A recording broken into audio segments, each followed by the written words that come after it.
Downstairs in the basement, like I said, there's a corner over there that last night before I left, I walked over there and I got goosebumps. Between the rain, I didn't get a loud mouth and I have a microphone and I think I'm being drowned out. So, yes. When you first got started doing this, or how did you learn to control it or to understand it? Actually, I'm psychic, not just medium, and like I said, I've always been that way, but whenever your parents' friends come over, the couples who play cards, and you're going, Uncle so-and-so, the woman left her hat in the back of your car. You know, the one that wasn't Aunt Fanny, and Aunt Fanny goes out and finds the hat in the back of the car, and then they're, oh, wait. Well, you learn really quick to keep your mouth shut. People don't like that. Besides that, because I sing so much and I would say it and it wasn't accepted, it would be, boy, that girl's got an imagination. And if you wanted to get any, you know, respect, you had to keep your mouth shut. So, but... How did you learn to be able to control it in these cards? I don't. I'm on all the time. I hear people go, oh, well, I try to turn it off until I go someplace. I'm on all the time. I don't shut it down. I took a year sabbatical because I was wore out. I'd been through a TV show that I was supposed to have, and I walked from it, and I was doing a lot of work, and I was just wore out, and I did not want to give somebody bad information. Oh, there's a hole. And I found it.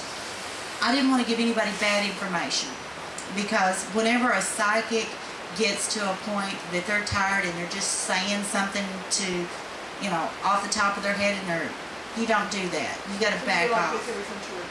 Yeah. The only time I can tell you that I backed off was that year, because I was just wore out and I was not as accurate as I wanted to be. So I backed off about a year, and I guess I was still on since I helped catch a few people. But it was like back off. I'm on all the time. I've always been this way. Never known any different. Are you kind of like, there was a scene in the word, the vast driving by the cemetery and turn his head because you can see all the... Are you that way? I mean, if you were to drive by a cemetery or someplace, you see them everywhere? Or... They're not everywhere at a cemetery. Sometimes they go and they visit the grave just like you go visit the grave. I think it may be cold. That's what I was thinking. I was trying to back off. But I think they go to visit the grave just like you would go and visit, even though you know your loved one's not there, you still go out of respect or whatever. And I think they go and they visit, but I've never seen them everywhere. And if people tell you they are, maybe they see more than me, but I've never seen that. They're not, they can go from one place to another. They're not always there. You don't drop in a quarter, pull the handle, and out pops Uncle John. It's not like that. In answering your question about the graveyard, you know, I can tell when we're going down the road and there's an accident. Sometimes I'll see them standing there and they're translucent, and they're standing there at the car accident, and I'm going, okay, we lost somebody, you know, and it's like really sad. I went to my son's music concert and his teacher was up there, and he had a heart attack. He fell over, and right away his body was out. But he's going, how do I get back in? How do I get back in? You know, and they're working on him. They didn't save him, but his main thing was, how do I get back in? Because that instant shock, they don't know. So when I pass by things like that, then I see spirits more around in a hospital. There's a very active place. A hospital, there's a lot of spirits there. Anybody else got a question? Yes? Do you enjoy being psychic? They call me the reluctant psychic, okay? I am a motivational speaker. I love doing my radio show. I love writing my books and everything. And I'm a history buff. I love history because there's no better way to find out history than from the people themselves that lived it. And so I'm a history buff. I just happen to be known because I've got quite a few accuracy and a lot of publicity over that it's got out that I'm a psychic medium. But I'm not one of those that you're going to see in front of the camera going, "Hi, I'm a psychic." No, sweetie.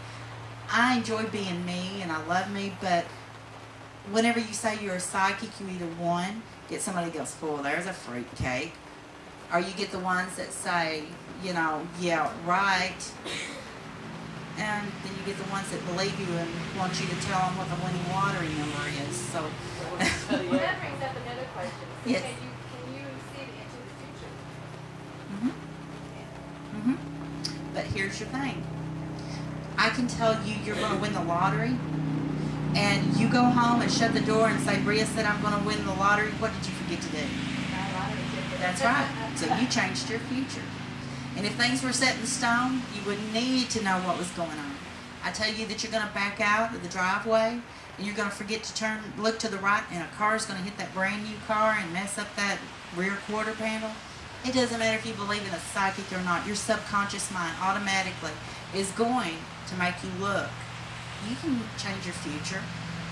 Some things are set in stone, yes. 9/11, the tsunami, you know, certain things that happen to people are set in stone. But you have a lot, most of your life is up to you. And we would get into my motivational speaking.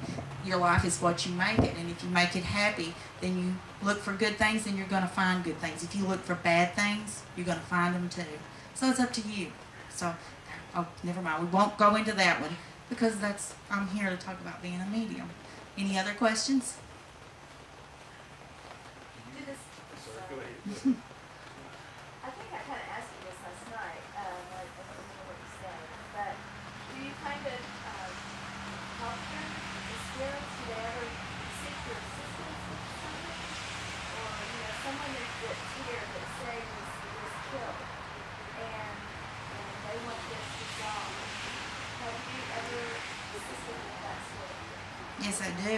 I've worked on several high-profile cases that the whole world knows about, but I don't want to be in front of the camera. That's kind of like winning the lottery. Everybody's at your door. I don't want that. But yes, they do.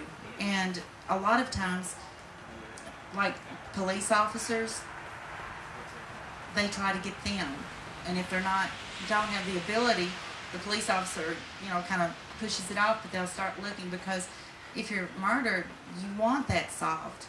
You know, if somebody's confused that, "Oh, well, I think they committed suicide," you don't want your family thinking you committed suicide. You're passionate to make them know, "Look, no, I didn't leave you on purpose."